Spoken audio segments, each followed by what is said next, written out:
Salut Aurélie, merci de participer à cette interview parce que je pense que tu peux inspirer d'autres personnes qui étaient exactement à la même place que toi et leur partager ton parcours. Est-ce que tu peux te présenter en 2-3 phrases pour qu'on apprenne à mieux te connaître? Moi c'est Aurélie, je suis graphiste. J'ai bossé 10 ans en entreprise, travaillé dans une petite boîte spécialisée dans les logiciels à destination des hôpitaux et au bout de 10 ans j'avais fait complètement le tour de la communication qu'on pouvait faire là-dedans graphiquement. Donc je tournais en rond dans ce que je faisais et ça n'avait plus vraiment d'intérêt créatif. Et c'était quoi l'enjeu pour toi de te lancer en indépendance? C'est quelque chose auquel tu avais toujours réfléchi ou c'est arrivé à ce moment-là? Ça va déjà démarrer un petit peu avant. En Belgique, on a ce qu'on appelle le statut d'indépendant complémentaire qui permet de prendre un mini statut d'indépendant allégé et de faire des contrats à côté du salariat. Donc je faisais déjà quelques contrats à côté et je me rendais bien compte que l'intérêt que j'avais pour les projets créatifs qui me sortaient justement de cette bulle hospitalière, ça n'avait rien à voir avec ce que je faisais toute la journée. J'avais envie de me lancer et de retrouver ça à temps plein. Qu'est-ce qui te bloquait justement sur ce développement vu que tu étais déjà un petit peu lancé sur le côté? Qu'est-ce qui a fait que tu t'es dit tiens j'ai besoin d'avoir un peu plus d'aide sur ce sujet-là? J'avais quitté mon travail, vraiment, donc j'avais plus de salaire et j'avais pas du tout assez de contrats pour en vivre. J'avais des économies qui me permettaient de tenir un petit moment, mais il fallait que ça démarre quand même assez vite. Donc, je suis tombée sur le campus à ce moment-là et je me suis dit, pourquoi pas, on va voir.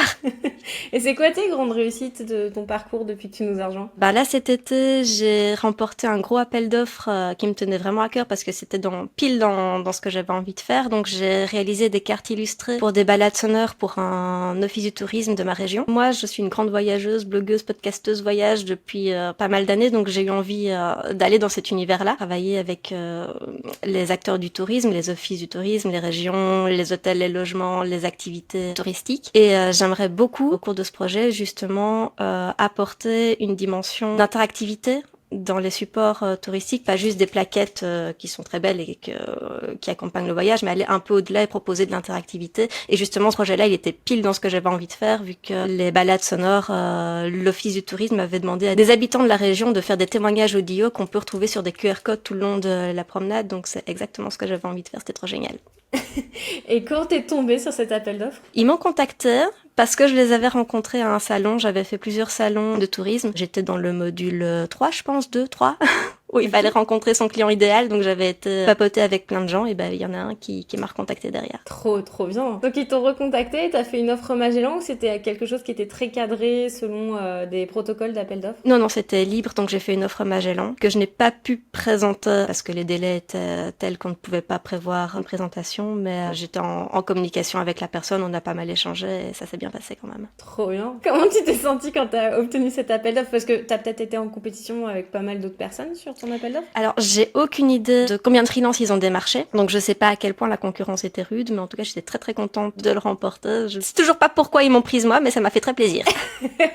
Et c'est un contrat qui tourne autour de combien pour donner une idée aux personnes qui t'écoutent? Ça a tourné autour de 6 200 €, mais j'avais l'impression à ma charge, donc j'avais des frais de sous-traitance dans le budget. Est-ce que tu as eu d'autres projets suite à ça? J'ai un projet actuellement, je suis en train de travailler avec Mélanie du campus. Elle avait une cliente qui avait besoin de templates Canva. On s'était rencontrés en équipage et là je suis en train de travailler pour elle. J'ai lancé un projet clé de carnet de voyage en famille. Ça c'est une petite victoire personnelle. Je suis trop hypée par ce projet, j'ai trop envie de le développer. J'ai constaté que les carnets de voyage, donc soit on part avec son petit carnet, ce que je fais pour noter ce qu'on fait au jour le jour, ou il existe des carnets préconçus, principalement pour les enfants ou alors assez génériques où on peut remplir, on est invité à remplir sa journée au jour le jour. Il n'en existait pas en famille et j'en avais pris une fois pour mon beau-fils et en fait il en avait rien à faire de le remplir dans son coin. Il avait envie de partager sa journée avec nous donc je me suis dit autant faire un carnet où on pourra le remplir ensemble et discuter en fin de journée de ce qu'on a tous préféré, moins aimé, faire un petit bilan de la journée en commun. Donc j'ai développé ça. Une autre chose qui me gênait avec les carnets c'est que c'était très générique donc en fait ça ne collait pas au voyage. Donc j'avais envie de le rendre en lien avec la destination, donc qui présente des informations sur la destination, des trucs assez généraux, des anecdotes, des fun facts, des petites informations un petit peu insolites pour accompagner le voyage sans guider parce que j'ai pas envie que le carnet devienne le guide touristique où il faut aller voir ça,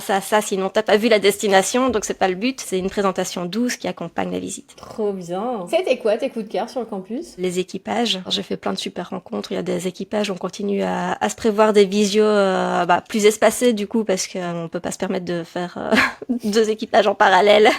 Donc on se fait des visios toutes les 2-3 mois pour faire des suivis. Puis à chaque fois, c'est des nouvelles rencontres et des nouveaux regards, des nouvelles expériences à partager. et c'est super enrichissant parce que c'est chaque fois des personnes finalement qui vivent la même chose que nous. Donc elles sont à peu près dans le même état d'esprit de création de projet. Les feux de camp, ça m'a pas mal aidé aussi. Céline et ses gros challenges de feux de camp, ça aide à bouger. Maintenant les feux de camp, j'ai remarqué aussi que juste le fait de s'inscrire et de remplir la fiche, je trouve déjà pas mal de réponses et finalement j'ai déjà réglé la moitié du problème en l'écrivant. C'est quand même super reboostant. Qu'est-ce que tu donnerais comme conseil à quelqu'un qui a envie de se lancer en freelance, qui est un petit peu perdu? De se faire confiance. Il y a aucune garantie que ça réussisse, mais que le chemin pour y arriver est super intéressant. Depuis que j'ai quitté mon travail il y a un an, c'était l'année la plus fun depuis bien longtemps que j'ai vécu. Et même si dans un an, ça va pas et je dois retourner dans le salariat, mais j'aurais vécu ça, j'ai aucun regret. Qu'est-ce qui a fait que cette année elle a été aussi fun pour toi? J'ai retrouvé ma créativité. Je me rends compte qu'elle était un petit peu endormie et après les premiers modules, c'est reparti en feu d'artifice dans mon cerveau et c'est à la fois très perturbant parce que c'est très difficile de me reconcentrer, mais aussi très chouette parce que j'avais un petit peu perdu ça et ça me fait très plaisir de le retrouver. T'as rejoint l'Octopus Club. Qu'est-ce qui a fait que t'aies eu envie de rejoindre l'Octopus Club en parallèle du campus? Étant donné que ce qui me plaisait le plus dans le campus, c'était tout l'aspect humain, les rencontres, les échanges, l'Octopus Club, c'est finalement un condensé de ça, plus tout le reste de cours intensifs. Donc l'aspect humain dans un premier temps, et puis les compétences que tu vas développer dedans m'intéressait fortement. Est-ce que toi, t'avais hésité à rejoindre le campus ou ça a été une décision facile pour toi? J'avais fort hésité, je pense que je l'ai rejoint le dernier jour des inscriptions ou pas loin. J'avais vu une vidéo il y a quelques années sur les formations en ligne qui disait qu'on vit à une époque où tu peux tout trouver sur Internet, il n'y a pas de souci, si tu prends le temps, que tu creuses, tu peux te former gratuitement sur à peu près tout. Quand tu prends une formation en ligne, alors une formation de qualité, parce que forcément on n'est pas dans le sujet, les formations basse qualité ou les arnaques qu'on peut trouver, devenir riche en travaillant 20 minutes par semaine, ça en met de côté, mais une bonne formation en ligne, tu vas la payer, elle va te faire gagner du temps finalement, parce que si tu ne la payais pas, tu devrais passer du temps à creuser pour prendre cette information-là. Donc c'est un choix de temps contre un investissement. Ce qui m'a décidé, c'était tout l'accompagnement équipage feu de camp boussole, qui lui par contre, tu peux pas le trouver en ligne. Tu peux creuser, mais ça va être beaucoup plus dur. Enfin, il y a moyen de trouver des groupes Facebook, etc. Mais là, ça devient beaucoup de recherches. Et t'es pas sûr de trouver quelque chose qui te corresponde. Et là, le mood avait l'air de me correspondre, donc j'y suis allée, je ne regrette pas. Et du coup, quelqu'un qui hésite et qui se dit c'est est-ce que je le fais ou je le fais pas, ou à toi, qu'est-ce que tu te serais dit finalement? De m'écouter. J'ai fait ce choix-là, c'était le bon moment et c'était le bon choix à ce moment-là. On regrette plus souvent ce qu'on n'a pas fait que ce qu'on a tenté. En tout cas, le freelancing, je regrette pas de l'avoir tenté. Je pense que j'aurais beaucoup plus regretté de rester assise à ma chaise de bureau à faire des plaquettes pour les hôpitaux. Merci beaucoup. On va suivre ton aventure avec les carnets de voyage, ton développement d'activité dans le secteur du tourisme, de l'interactivité, de l'illustration. Et c'est hyper intéressant de voir ce que tu as mis en place. Puis je pense qu'il y a pas mal de choses à faire. Donc on va creuser ça ensemble. Donc à très vite sur le campus et dans l'Octopus Club.